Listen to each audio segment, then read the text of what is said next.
കേരളത്തിൽ അങ്ങോളം ഇങ്ങോളം മഴ പെയ്തുകൊണ്ടിരിക്കുകയാണ് അല്ലേ? അതുപോലെ തന്നെ നമ്മുടെ സർക്കാർ, നമ്മുടെ PWD മുൻകൈയെടുത്ത് റോഡുകളിൽ ജലസംഭരണി വെച്ചിട്ട് ജലം സംഭരിക്കുകയാണ്. ഭൂഗർഭ ജലം സംഭരിക്കുകയാണ്. പറമ്പിലും സംഭരിച്ചാൽ പോരാ, വാഹനം മൂടുന്ന നിരത്തുകളായ റോഡുകളിൽ തന്നെ സംഭരിക്കണം. എന്നാലല്ലേ വേനൽക്കാലത്ത് നമുക്ക് നമ്മുടെ കിണറുകളിൽ വെള്ളം ഉണ്ടാകുള്ളൂ. ആസ് ഓഫ് യു സർക്കാർ, പ്രത്യേകിച്ച് PWD, ഇത്രയും വേറെ എവിടെയും ജപ്പാൻ കുടിവെള്ള പദ്ധതി പോലെ ഉള്ള ഒരു പദ്ധതിയാണ്. ഈ അമേരിക്ക ആയാലും ജപ്പാനായാലും ചൈന ആയാലും ഒക്കെ അവിടുത്തെ മന്ത്രിമാര്, അവിടുത്തെ അധികാരികൾ കേരളത്തിലേക്ക് ടൂർ വരണം. ഇവിടുന്ന് പോലുണ്ടല്ലോ ഓരോ പദ്ധതികൾ പഠിക്കാൻ വേണ്ടിയിട്ട്. അതേപോലെ അവിടെ ഉള്ളവർ ഇങ്ങോട്ട് ടൂർ വരട്ടെ. കാസർഗോഡ് മുതൽ തിരുവനന്തപുരം വരെ സഞ്ചരിക്കട്ടെ റോഡിലൂടെ. അപ്പോൾ നിങ്ങൾക്ക് മനസ്സിലാവും ഞങ്ങളുടെ പദ്ധതി. ഭൂഗർഭ ജലം റോഡ് വഴി എങ്ങനെ സംഭരിക്കാം. പല രീതിയിലാണ് ഞങ്ങൾ ഗട്ടറുകൾ ഉണ്ടാക്കിയിട്ടുള്ളത്. ചില സ്ഥലത്തൊക്കെ ഇന്ത്യയുടെ ഭൂപടം പോലെ ആണ് ഗട്ടർ രൂപപ്പെട്ടിട്ടുള്ളത്. അതൊക്കെ ഭയങ്കര ടെക്നോളജിയാ, അങ്ങനെ പറയാം. ആ രീതിയിലാണ് ഞങ്ങൾ ഇത് നിർമ്മിക്കുന്നത്. അല്ലാതെ ഇതിനൊക്കെ എന്താടോ പറയേണ്ടത്? ഒരു വാഹനം നിരത്തിലിറങ്ങുമ്പോൾ ഇറങ്ങണതിന് മുന്നേ തന്നെ റോഡ് ടാക്സ് എന്ന് പറഞ്ഞിട്ട് നിങ്ങളൊക്കെ പിടുങ്ങുന്നുണ്ടല്ലോ.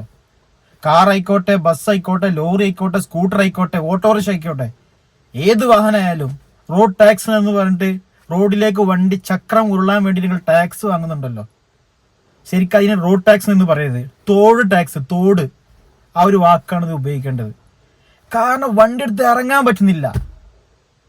ഒരു 5 കിലോമീറ്റർ പോയി കഴിഞ്ഞാൽ വർക്ക്ഷോപ്പ് കയറ്റണം. അമ്മാരി ഗട്ടറാണ്. വണ്ടി ഒന്ന് സ്ലോ ആക്കി എടുക്കുമ്പോൾ ബാക്കിലുള്ളവനക്ക് അർജന്റ് ഓണടി കൊണ്ട് ഓണടി, പ്രത്യേകിച്ച് ബസ്സുകാര്. അപ്പോൾ ഗട്ടർ കാണുമ്പോൾ ഒന്ന് സൈഡിൽ കൂടി എടുക്കുമ്പോൾ അവിടുന്ന് വേറെ വണ്ടി സൈഡിൽ കൂടി ഇങ്ങോട്ട് നേരക്ക് വരണേ. വല്ലാത്ത അവസ്ഥ തന്നെയാണ്.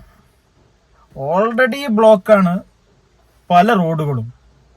അതിനിടയിൽ ഈ ഗട്ടറും എങ്ങനെ ഉണ്ടാവും? നല്ല മഴയും. Hey super. ഇപ്പൊ നമ്മളെ ജോൺസൺ മാഷിന്റെ പാട്ടും ഇതും കണ്ട മഴയും ചായയും അടിപൊളി എന്ന് പറഞ്ഞ പോലെ തന്നെ നല്ല മഴയും ബ്ലോക്കും റോഡിലെ ഗട്ടറും. ആഹാ അന്തസ്. കാരണം ഈ ഒരു സംഭവത്തിനെതിരെ പ്രതികരിക്കാൻ എനിക്ക് നന്നായിട്ട് അവകാശമുണ്ട്. എനിക്ക് മാത്രമല്ല, കേരളത്തിൽ അങ്ങോളമുള്ള എല്ലാ ജനങ്ങൾക്കും ഉണ്ട്. എനിക്ക് പ്രത്യേകിച്ചുണ്ട്. കാരണം ഇതുപോലുള്ള 6 വർഷങ്ങൾക്ക് മുമ്പ് ഇതുപോലുള്ളൊരു കുഴിയിൽ വീണിട്ട് എൻ്റെ കൈ ഒടിഞ്ഞതാണ്. എൻ്റെ ഒരു 15-20 ദിവസത്തെ എൻ്റെ ജോലി മുടങ്ങിയതാണ്. മനസ്സിലായില്ലേ? ഒരു സാധാരണക്കാരൻ്റെ ഉപജീവന മാർഗം മാറിക്കഴിഞ്ഞാൽ, അതൊന്ന് നിന്ന് കഴിഞ്ഞാൽ എത്രത്തോളം ഉണ്ടാവും. അതൊന്ന് പിന്നെ ആ ലെവലിലേക്ക് എത്താന്നുള്ളത് നിത്യവേതനമാകുന്ന എല്ലാ ജനങ്ങൾക്കും മനസ്സിലാവും. അത് ഈ പറയുന്ന മന്ത്രിമാർക്കോ കോൺട്രാക്ടർമാർക്കോ PWD ജീവനക്കാർക്കോ പറഞ്ഞാൽ മനസ്സിലാവില്ല. അങ്ങനെ ഒരു അവസ്ഥയിലൂടെ കടന്നു പോയ ആളാണ് ഞാൻ. ഇപ്പം ഞാനൊരു വീഡിയോ ചെയ്യാൻ തന്നെ കാരണം വേറൊരു സംഭവമാണ്.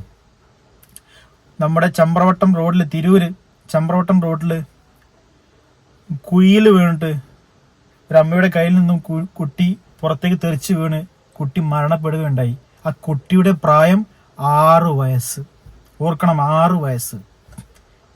സത്യത്തിലൊരു കൊലപാതകം തന്നെയാണ്. ഈ റോഡിലൂടെ വീഴുന്ന ആളുകൾ മരിക്കുന്നുണ്ടെങ്കിൽ അത് ശരിക്ക് സർക്കാരിന്റെ അധികാരികളുടെ കൊല ചെയ്യൽ തന്നെയാണ്. കാരണം പൊതുജനത്തിന് ഒരു റോഡ് എന്ന് പറയുന്ന അടിസ്ഥാന സൗകര്യം സർക്കാരിന് ചെയ്യാൻ സാധിക്കുന്നില്ലെങ്കിൽ എന്നിട്ട് അതിന് ആ ഒരു കുഴിയിൽ ആ ഒരു പൊതുജനം ആരോ ആയിക്കോട്ടെ മരണപ്പെടുന്നുണ്ടെങ്കിൽ അത് ശരിക്കൊരു കൊലപാതകം തന്നെയാണ്. അല്ലാതെ എന്തു പറയാനാ? ഗവൺമെന്റിന്റെ അനാസ്ഥ കൊണ്ടുണ്ടാകുന്ന കൊലപാതകങ്ങൾ. അതന്നെയാണ് സത്യം. സംഭവം ആ കുട്ടി മരിക്കാനുണ്ടായ കാരണം റോഡിലെ കുഴിയാണ്. ഓക്കെ, അപ്പോൾ അതിനെതിരെ പോലീസ് കേസെടുത്തിട്ടുണ്ട്. ആ ഡ്രൈവർക്കെതിരെ പോലീസ് കേസെടുത്തിട്ടുണ്ട്. എന്താ കാരണം?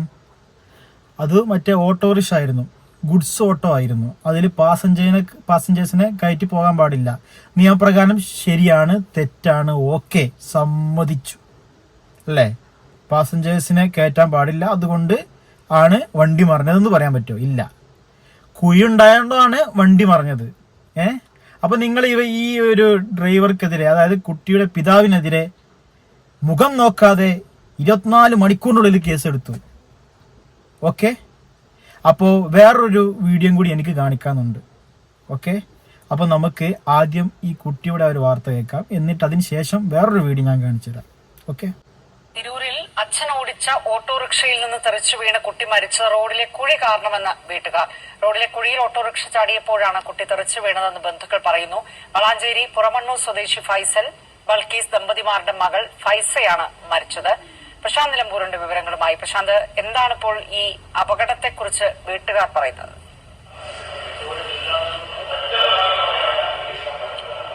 രജനി, ഇന്നലെ രാത്രിയാണ് സംഭവം ഉണ്ടാവുന്നത്. അതായത് രാത്രി 7 മണിയോടെയാണ് ഈ അപകടം ഉണ്ടാവുന്നത്. ഒരു ബന്ധുവിനെ ആശുപത്രിയിൽ സന്ദർശിച്ച ശേഷം മടങ്ങുകയായിരുന്നു ഫൈസലും അതുപോലെ തന്നെ ബൽക്കീസും അതുപോലെ ഈ കുഞ്ഞും, ഈ ഫൈസ എന്ന് പറയുന്ന 6 വയസ്സുള്ള കുഞ്ഞും. ഇത് ഏറ്റവും പ്രധാനപ്പെട്ട ഒരു കാര്യമുള്ളത്, ഇത് ഗുഡ്സ് ഓട്ടോറിക്ഷയാണ്. ആ ഗുഡ്സ് ഓട്ടോറിക്ഷയിൽ പിതാവിന്റെ ഫൈസലിന്റെ മടിയിലായിരുന്നു ഈ കുഞ്ഞിരുന്നത്.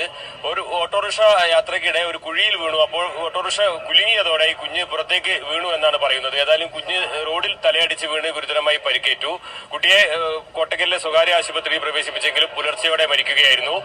രാവിലെയാണ് ബന്ധുക്കൾ ഇത് സംബന്ധിച്ചുള്ള പരാതിയായി പറയുന്നത്. അതായത് പ്രധാനമായും അവരുടെ പരാതി എന്ന് പറയുന്നത് ഈ റോഡിലെ കുഴിയിൽ വണ്ടി വീണതാണ് അപകട കാരണം എന്ന് പരാതി പറയുന്നുണ്ട്. പക്ഷേ ഇത് യാത്രക്കാർക്ക് ഉപയോഗിക്കാവുന്ന അല്ലെങ്കിൽ യാത്ര ചെയ്യാവുന്ന ഒരു വാഹനമല്ല, ഗുഡ്സ് ഓട്ടോറിക്ഷയാണ്. അതുകൊണ്ട് തന്നെ കുട്ടിയുടെ അച്ഛൻ ഫൈസലിന്റെ പേരിൽ തിരൂർ പോലീസ് കേസെടുത്തിട്ടുണ്ട്.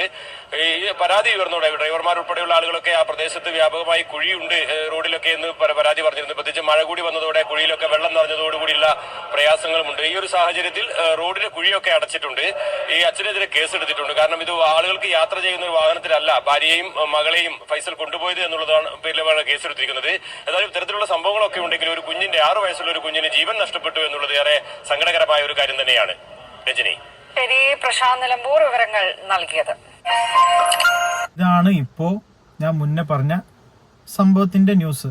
കാരണം കുട്ടി മരിച്ചതും അതിലെ ഗുഡ്സ് ഓട്ടോ ആയതുകൊണ്ട് പിതാവിനെതിരെ കേസെടുത്തു. ഓക്കെ, നിയമത്തിന്റെ വഴിക്ക് തന്നെ പോയി. ഓക്കെ, ഇനി വേറൊരു ന്യൂസ് കൂടി നമുക്ക് കാണാം.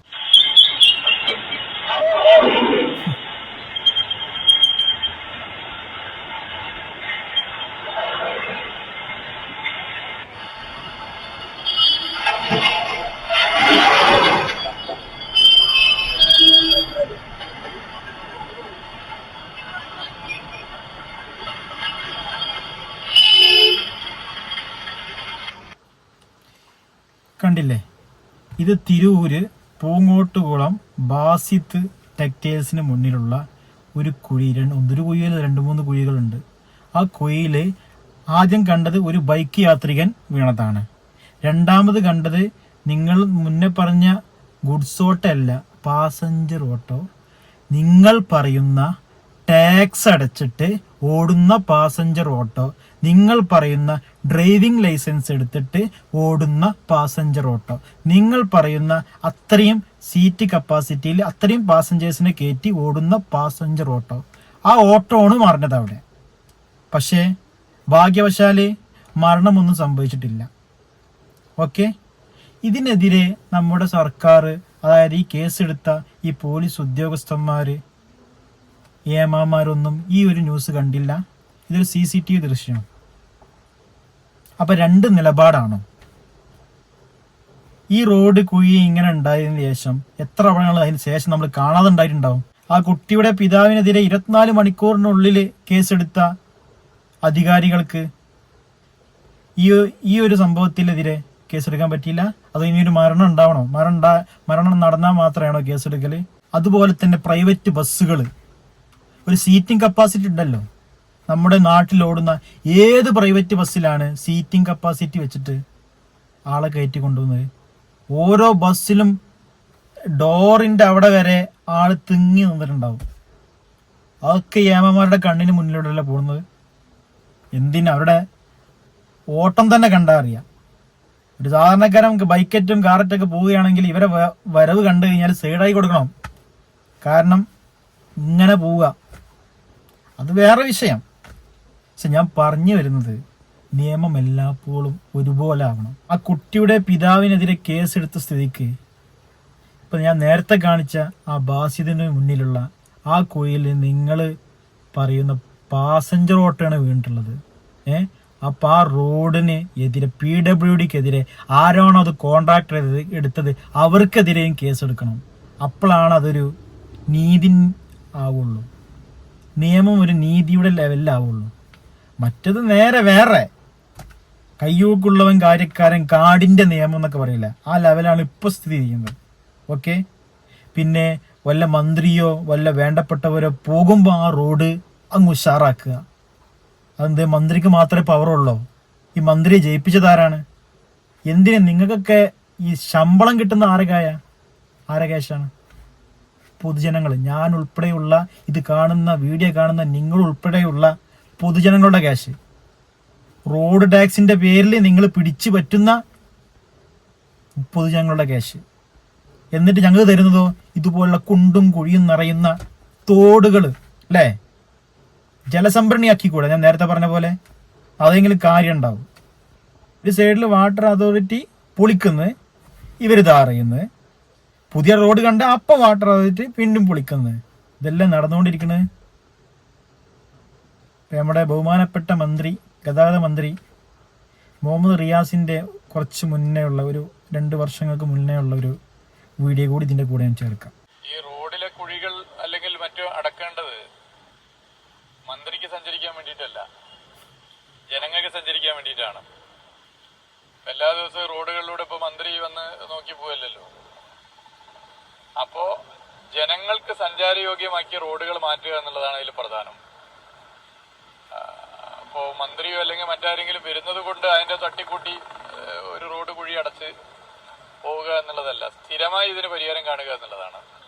നമ്മുടെ ബഹുമാനപ്പെട്ട മന്ത്രി വർഷങ്ങൾക്ക് മുമ്പ് പറഞ്ഞതാണ്, ജനങ്ങൾക്ക് സഞ്ചാരയോഗ്യമാക്കേണ്ടതാണ് റോഡുകൾ, അല്ലാതെ മന്ത്രിമാരും മറ്റുള്ളവരും പോകുമ്പോൾ റോഡിലെ കുഴി അടച്ചാൽ പോരാ എന്നാണ്. പക്ഷെ ഇപ്പോഴത്തെ സാഹചര്യത്തിൽ ശരിക്ക് റോഡിലെ കുഴി അടക്കുക എന്നല്ല പറയല്, കുഴികൾക്കിടയിലെ റോഡ് തിരിച്ചു തരണം ഞങ്ങൾക്ക്. പൊതുജനങ്ങൾക്ക് കുഴികൾക്കിടയിലെ റോഡ് ഞങ്ങൾ തിരിച്ചു തരണം. കാരണം റോഡില്ല, കുഴികളാണ് മൊത്തം. റോഡിലെ കുഴിയല്ല, കുഴികളിലെ റോഡ് ഞങ്ങൾ തിരിച്ചു തരണം. അതാണ് ശരിക്ക് ഇപ്പോഴത്തെ അവസ്ഥയിൽ പറയാൻ പറ്റുന്നത്, അല്ലേ? ആരോട് പറയാൻ, ആര് കേൾക്കാൻ?